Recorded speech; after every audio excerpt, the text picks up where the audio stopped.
All right, guys, welcome back once again. Hopefully, you guys did the challenge from last week. Hopefully, some of these challenges you guys are doing.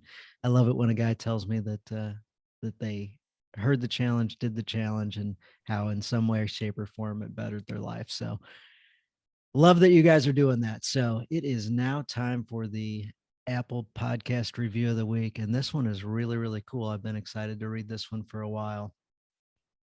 So, this one is from Anna Gabriel Mann. You may have seen an episode out there. She's the co-author of the book, The Go-Giver Marriage, and her husband is John David Mann, co-author of The Go-Giver Marriage and also the original The Go-Giver and the Go-Giver series. So really, really cool that this review came in. So her title is I Love This Podcast, 5-star review. It's rare to find a more humble and earnest person than Dan Lewig. His podcast always features interesting guests and thought provoking conversations about how we can guide our families and be a leader that your children will learn from and your family will be stronger for. Dan brings leadership to life, whether it's at home or at work. Don't miss this podcast. It's awesome. Well, thank you, Anna. I really, really appreciate that. And I appreciate every single Apple podcast or Audible or Amazon review of the week. So I appreciate all the feedback you guys are sending in via email or the reviews. And the email that I hardly ever mention is the Christian Dad Podcast at gmail.com. So look forward to hearing from you. And with that said, we've got an interesting topic this week. I didn't do a ton of show prep for this one because I didn't want to. I wanted this conversation to be as real and authentic. And this is the first real pass at some of the stuff we're going to cover. So our guest today is Neil Getzlow, and his book is called Unmasked, Conquering Sexual Sin and Walking in Victory. So with that kind of setup, that's all we got. I'm not going to give you a big long intro here. So whatever you hear is totally unscripted.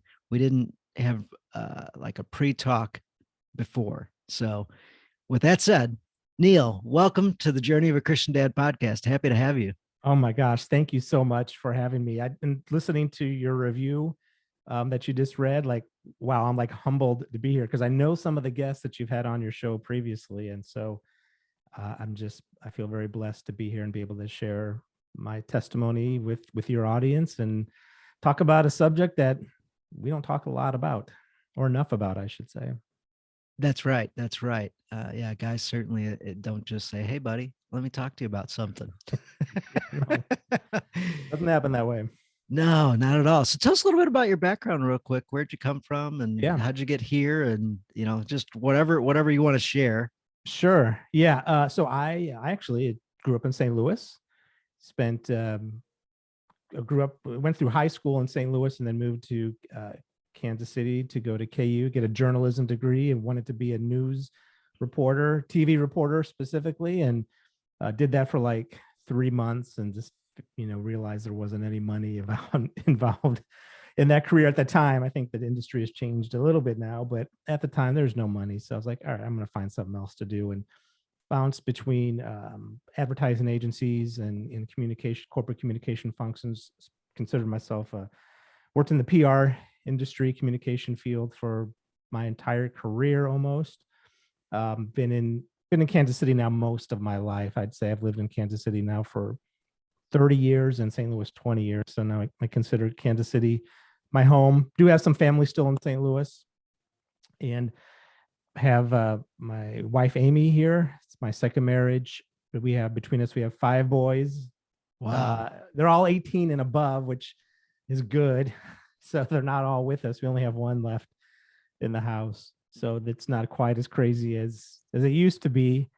And they're all in various stages of adulthood.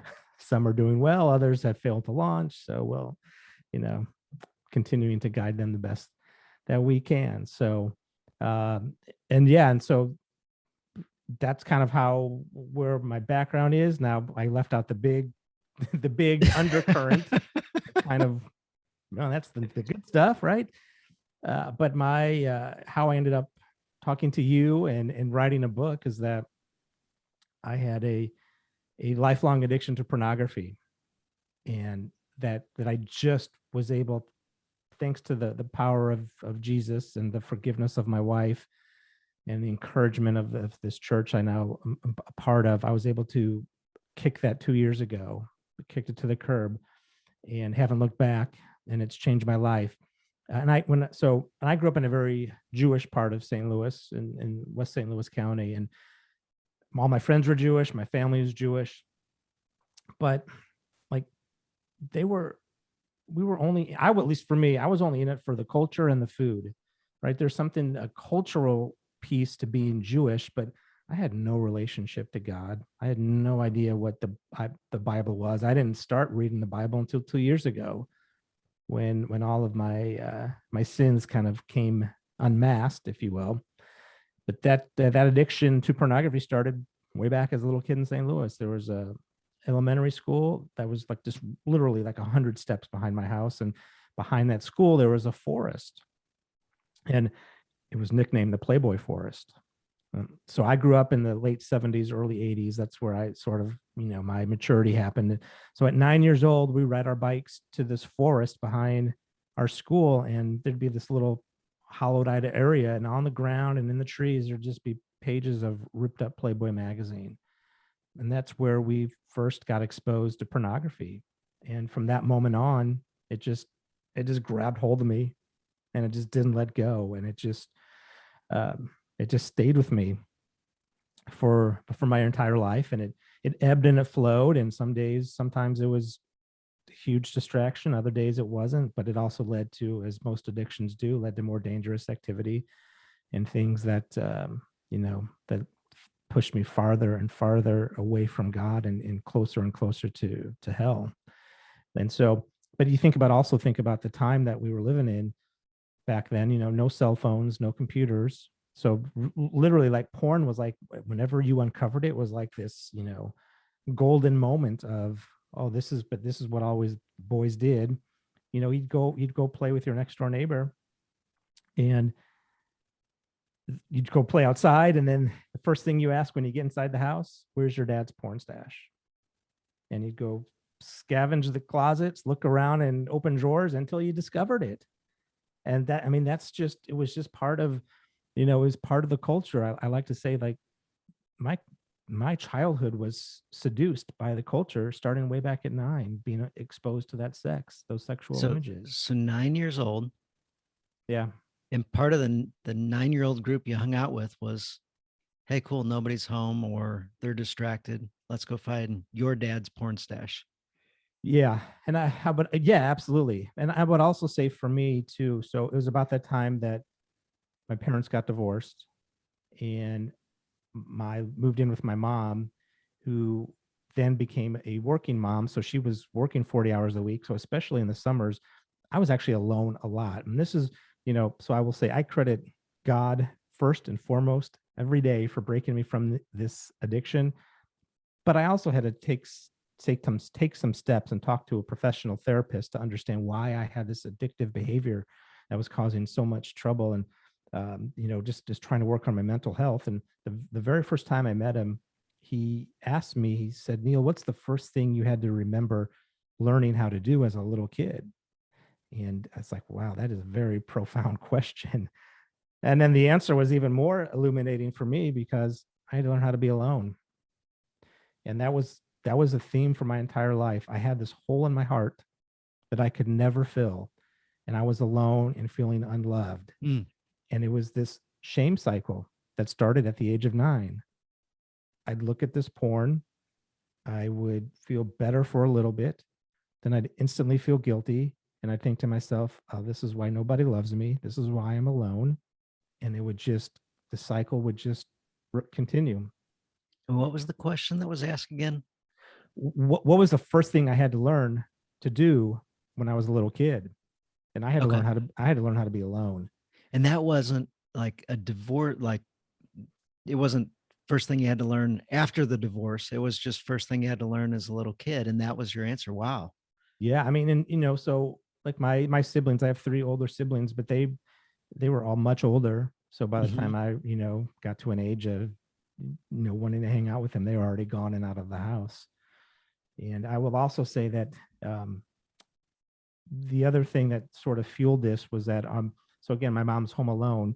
On either side of her bed were these two nightstands, and on each of these nightstands were these stacks of Playboy and Penthouse magazines. I'm 11 years old, alone for an entire summer, basically no other kids around.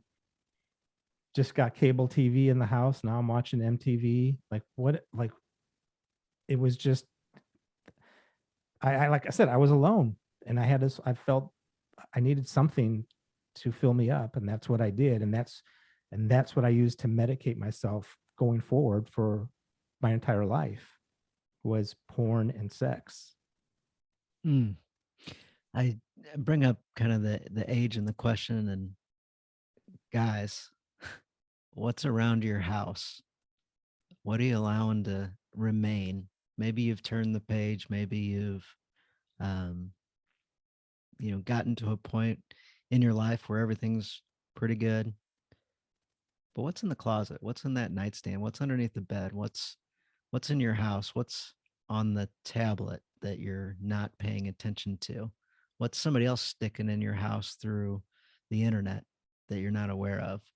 Um, Man, this is a pretty, like, not a pretty real subject. This is an absolute massive subject. So at 9, Neil gets exposed to it. At what age do you think our kids get exposed to this? So our house is crystal clean, but yet at the same time, if they've got access to something internet related, even the school tablets, even the school, that Microsoft thing they get it from the school and all that stuff. Sometimes those things don't have any filters on them whatsoever. I recently was talking to a public school, and they didn't have any filters for kids as low as kindergarten. Hmm. Here's your electronic device with full access to the internet, no guardrails. Have fun. Yeah. As I was doing research for the book, the average age that a child is first exposed to pornography is at the age of 11. And so and especially nowadays, right? Again, when we were growing up, didn't have access to the cell phones and to computers and laptops and iPads and all that stuff. Now it's everywhere, and your house may be clean, but how do you know that a friend isn't going to, the friend of your child isn't going to link something, send them a text, send them an email, pull up their own phone that maybe they have and show it to them? I mean, it's just, it's right there for everyone to see, and it's it and it does harm, and I know I've been on a yeah. road, stoplights kind of thing, and looked over and went, "Oh wow, huh." On the screen that they've got in their vehicle, there's Mm, porn video going, and I've got kids in seriously. my car. Yeah, Wow. I'm like, it's Gosh. such a even I hear people on airplanes like, oh, I looked at whatever the guy next to me had going, Yeah. a laptop flipped open with a full straight up porn video going. So Yeah. it's everywhere right now. It is. It is. And that's, one of the reasons why I'm very public about my testimony, is because I do want people to understand, like, it's harmful. And not only I think it's harmful for our culture and for our kids to be exposed to this, but I'm just thinking about what it did to me for over 40 years of my life. What'd that And feel like? You say what it did to you. What'd that feel like for 40 years? well, I felt, well, here's on one hand, like, I didn't realize it was that bad for me, right? I just thought this is what everybody does, so it's okay. As I sit here, though, now, as someone who's a believer and has been saved in the past couple of years, I can look back and think, wow, how the enemy was pulling the blinds down over my eyes for so long. Because I look back, at the relationships I had as a teenager. A lot of them were just, I equated love and sex, because, again, remember, that was part of my own stigma, my own challenges with my mental health. I didn't think I was loved. So I'd look at the porn and the sex and thought that was love. And so that's how I treated my relationships. And if the sex wasn't very good or wasn't happening, I didn't think they loved me. And so I moved on. And it just, again, it just kind of spiraled. There was no intimacy in my relationships. It was, my brain was rewired. I didn't know how to treat a woman because, again, I thought it was about just sex. And I thought that if what I was seeing on the screen wasn't happening in my own bedroom and in my own life, that something's wrong. And I moved on. And so I mean, I'm sure I threw away so many relationships and hurt a lot of people along the way because it was just, I'd fill my heart up with this sex thinking it was love, but that only lasts for so long. Your heart gets depleted again. And if you just find something else that you have to medicate yourself with. And so ultimately, that as I got older and had access to more money when I got a job, that kind of thing, like that soon the pornography itself wasn't enough. I needed more. I needed something else. And as I got money, then it became strip clubs and adult theaters. But soon that wasn't enough. I needed the real thing. And ultimately, this addiction led me to what I call an addiction to prostitution and paying women to have sex with me. And it was something that I knew was wrong. I knew that it was hurting my family. I couldn't stop it.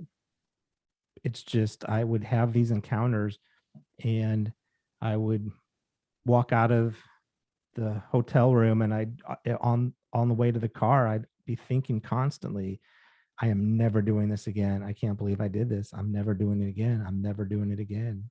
And on the way home, I'm never doing it again. And then probably the next day, it's already back on my mind. I've kind of forgotten about what I did. I forgot about the commitment I just made to myself.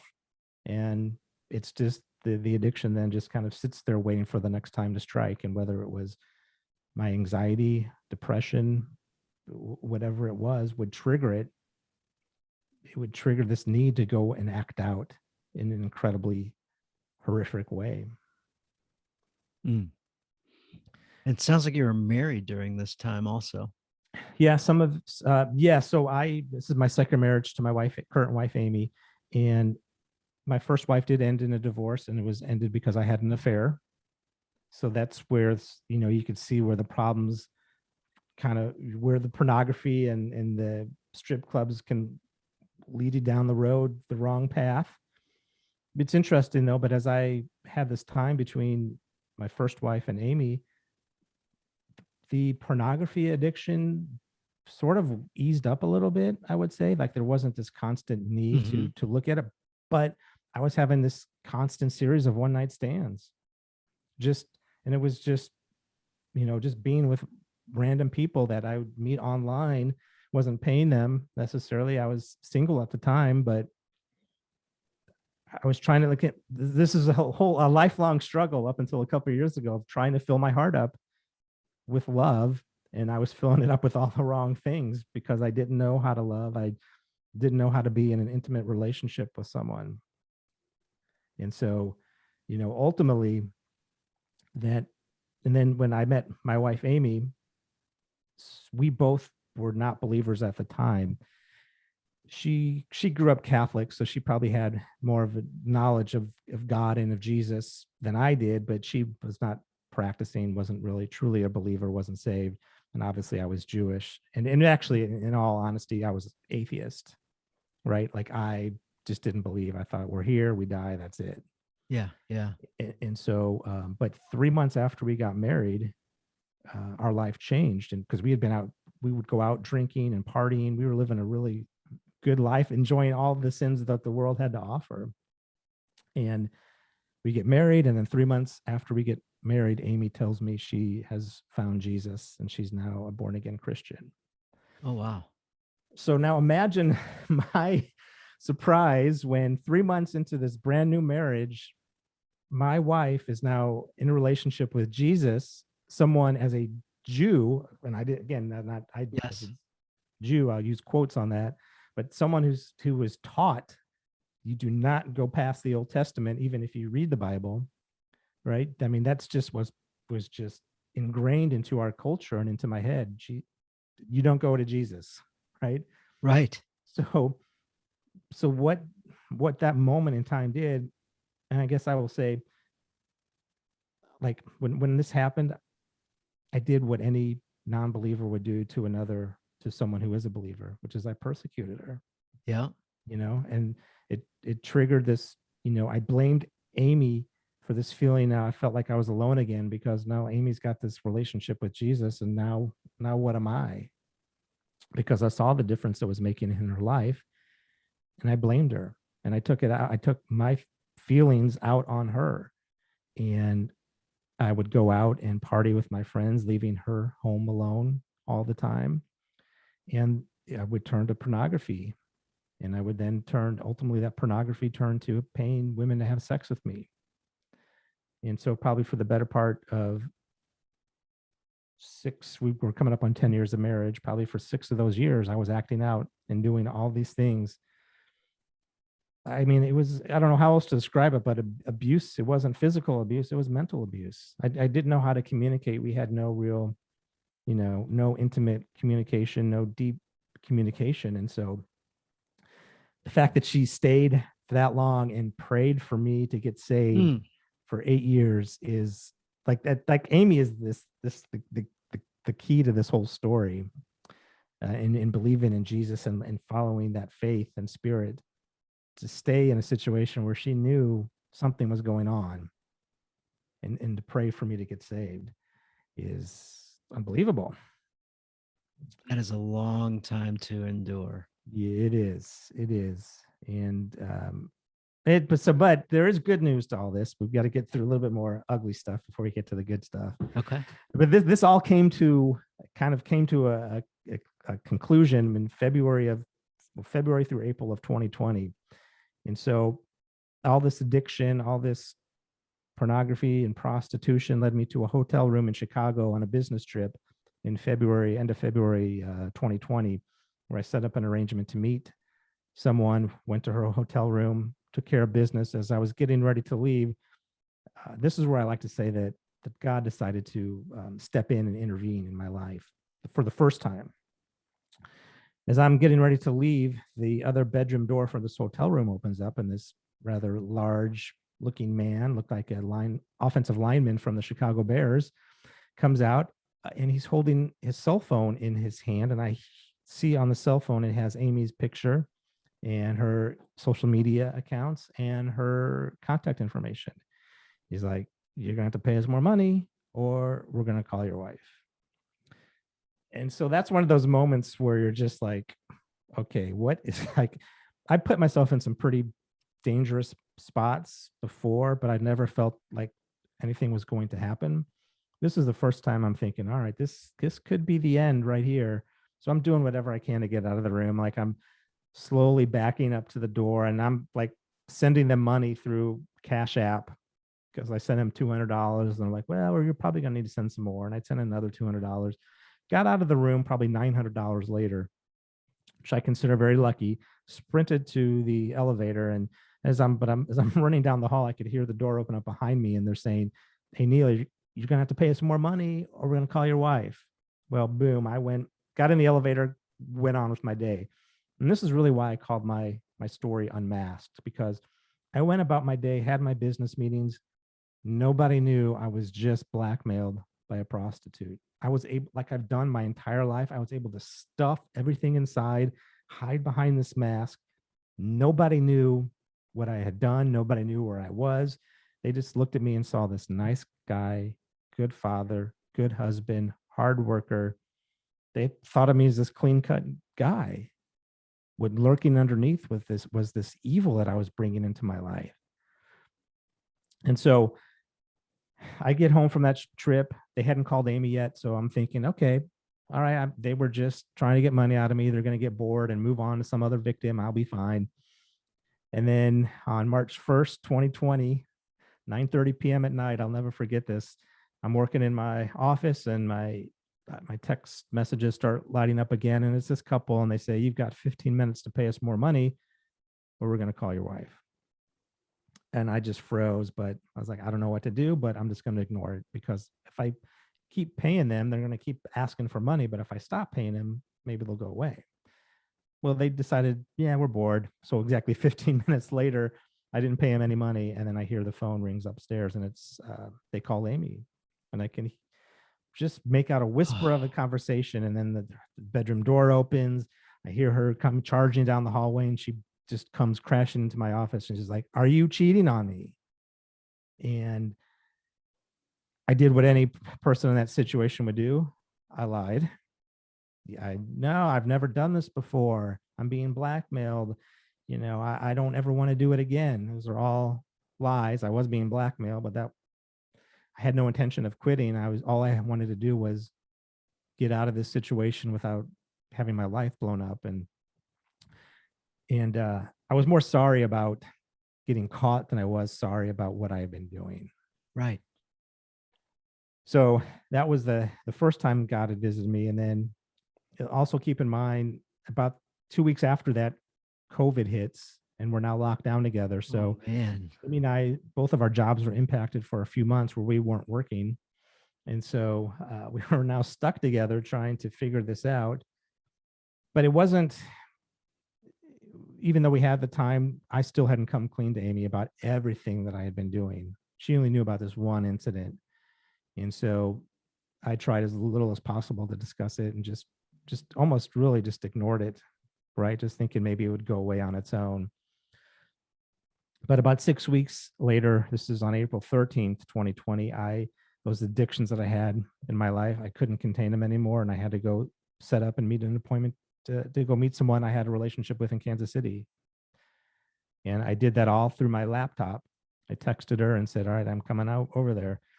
Now, this is where God came, time number 2. And as soon as I left the house, and I will say, I always make sure whenever Amy's in the house, I always make sure my computer is locked tight, because if she got on my computer and saw all these messages I was sending, she'd know what was going, this secret. She'd find out about this secret life. So I left the house with that computer locked. And but as soon as I left, she ultimately, the computer was unlocked. She was able to get on there, screenshotted me everything that I was texting to this woman, and now sent them to me saying, what is going on? I was actually on my way to meet my son for dinner before I was going to go meet this other person. And he said it was probably the most awkward dinner I've ever had with you, because you were like a million miles away. And I was like, yeah. And I told, obviously I filled him in on my journey recently, but it was it was an interesting dinner. But so of course I didn't make it to that appointment. I came home, and on the way home, I'm thinking, what am I going to tell Amy now? Like, the walls are closing in pretty fast. And I got home, and frankly, I don't remember even what I told her, but Amy was not buying it. Like, why would she, right? Like, right. She's got proof. Yeah, this story is starting to unravel pretty fast. And before we went to bed that night, she said, Neil, she's like, your only hope to save this marriage is to ask God for help. That's it. Otherwise, we're done. And so the next morning, she had already left the house when I woke up, to go, she wanted to get away from me. And so they were alone in bed, and I did what I'd never done before, and it's prayed. And I just said, God, I don't know what's going on. I don't know why you're doing this to me, but I can't break free from these addictions. I need your help. Give me a sign that help is out there, and I will follow, and I will follow you. And as soon as I finish that prayer, the garage door pops up, and it's Amy. And really, like I said, Amy is the key to this whole story. So she comes inside and comes upstairs, and I tell her, hey, look, I prayed, I really want to work on a marriage. I want to get past this. And, she reluctantly agreed. She felt like she didn't really have a choice at this point, but to try to see where this is going. But I know in subsequent conversations with her, I mean, there was no way this marriage was coming up off the floor at this point. It was pretty much just buying time until she figured out what she was going to do with her kids and where she was going to go. But then finally here, that afternoon, we're sitting on the couch talking, and now Amy gets a message, instant message off of Facebook. And all it said was, "Do you know Anil Getzlow?" And Mm. it turns out that was the ex-boyfriend of another woman that I had been paying, had an arrangement with. And he found all of the receipts on her iPad and was now sending them to Amy. But before any of that happened, though, when she read that message to me, I don't know what it was, but I was absolutely convicted to unload everything, to expose this evil. Finally, it was as I describe in the book. It's like I kind of felt like you do when you're getting ready to throw up, and you can feel your stomach starting to churn, and it just works its way up, and you can't stop it. It just comes out, and that's how this confession Whoa. was for me. I could feel it churning, and I wasn't sure what the heck I was doing, but I'm about to tell everything to Amy, and it just came up and it came out. Like I threw up all over the floor of our marriage, and instantly, like I felt relief, just like you do when you're sick. Like you felt much better. Like wow, that was great. But then now I'm waiting for the reactions from Amy, and but what happens next changed my life, and it changed our marriage. She looks up at me and she said, "Neil," she's like, "Jesus forgave me for my sins. How can I not forgive you for yours? I forgive you." Mm. Yeah, it was a gut punch. Like, wow, and so then take this for what it's worth from a former, atheist, from a Jewish background, but I am fully believe that was Jesus working his will through Amy at that exact moment to say, "Neil, I forgive you." And from that moment, the chains of the addictions were broke. I've not looked at pornography since that time. I have not been tempted to go visit a prostitute at all. Like that old life, and then I started reading the Bible, and it's all coming to life in my life. Like that old life that I was leading is gone. It is dead. It's never coming back. I found my identity in Christ, and it changed everything. And most importantly, it changed my relationship with Amy. And we now I have a marriage now that I've always wanted to have.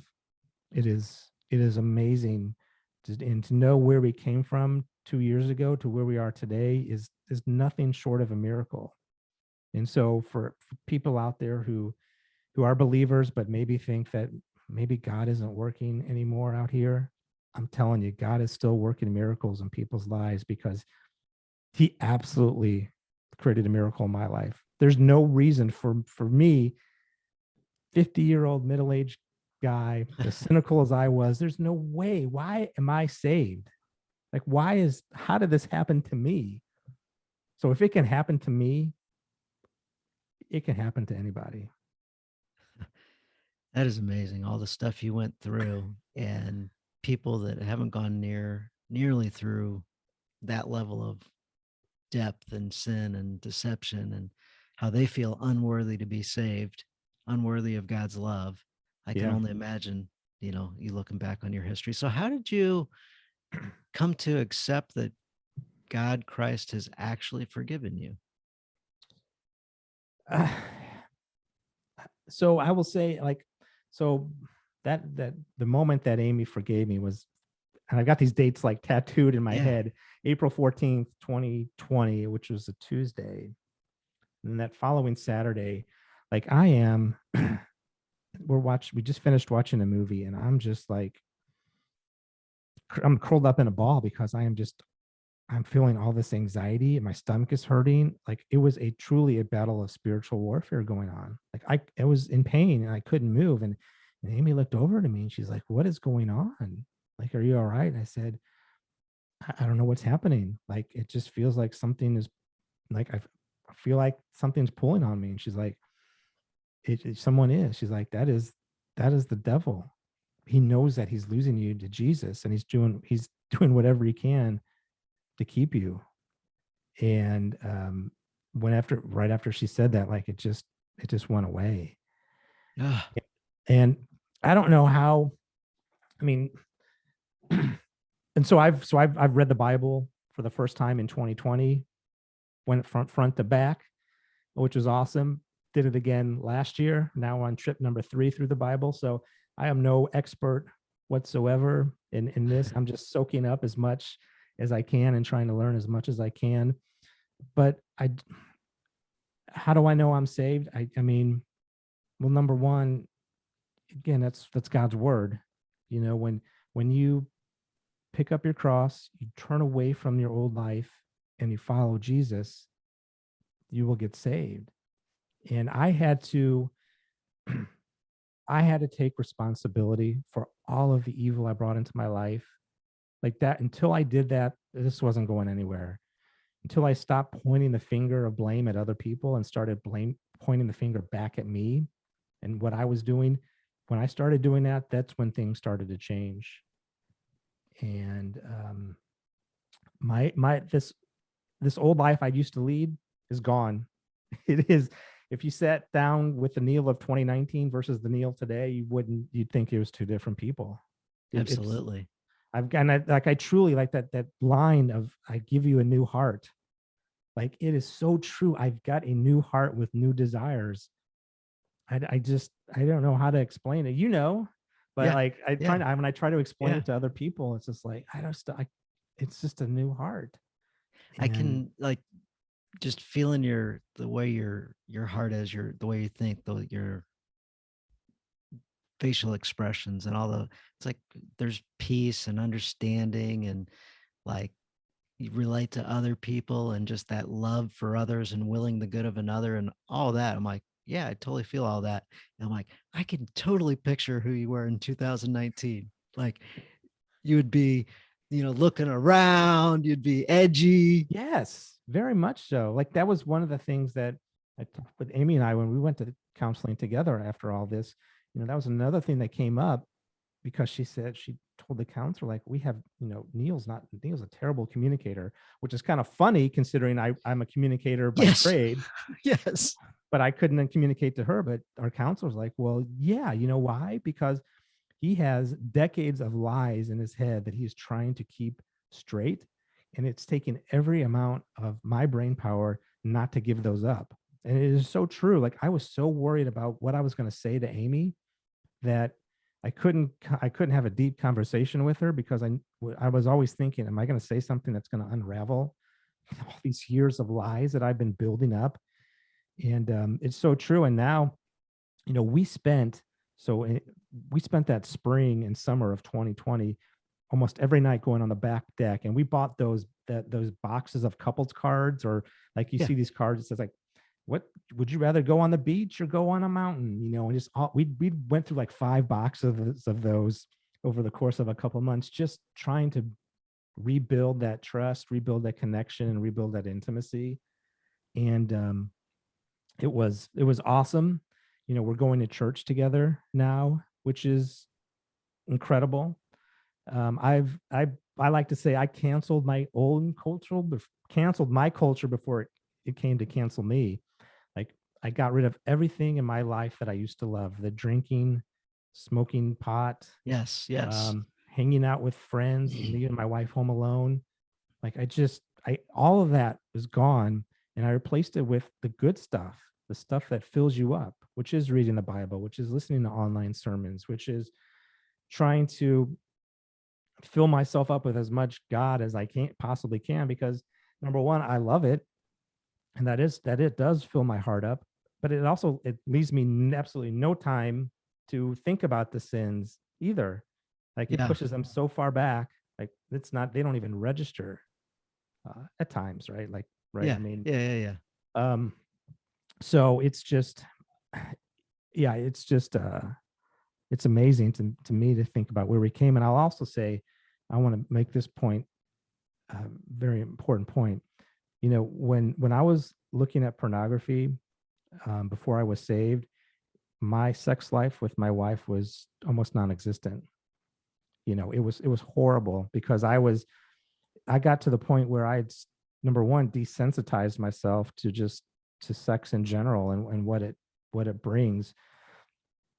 And I will say now that I've stopped looking at pornography, and now that I look at my wife the way that I used to look at all those other things, right? I see the beauty and the sexiness of my wife now. Like, our sex life is better than ever, without Yes. question. It's amazing. And When you that's, pour yeah, into your wife and direct all your yes, energy towards her and block all that other stuff out, it makes a massive, massive difference. So I'm glad you yeah, drove that point home. I was going to yeah, ask you, is there anything else we should cover? That was exactly what we should cover. yeah, So for that was sure. beautiful. Thank you, Neil. Yeah, So, how can guys connect with you? How can guys get a hold of the book? yeah. Or, I don't know if you have any programs or, and again, you just 2 years ago flipped a switch. So, like, you might not have any of that stuff. So, let her Well, rip. yeah. So I'm still working on it, right? I'm still trying to figure out what this calling is. I know I'm called to share my testimony. That was step one, and let others know about what I went through. And so I um, wrote a book about my experience called Unmasked. And you can find it on my website, neilgetzlow.com. And there you can learn more about me and my wife. You can look at the book. And if you buy the book off my website, we're donating $5 to Run to Stop It, which is an Nice. organization here in Kansas City that's fighting against sex trafficking in the U.S. And I just started a podcast, All actually, right.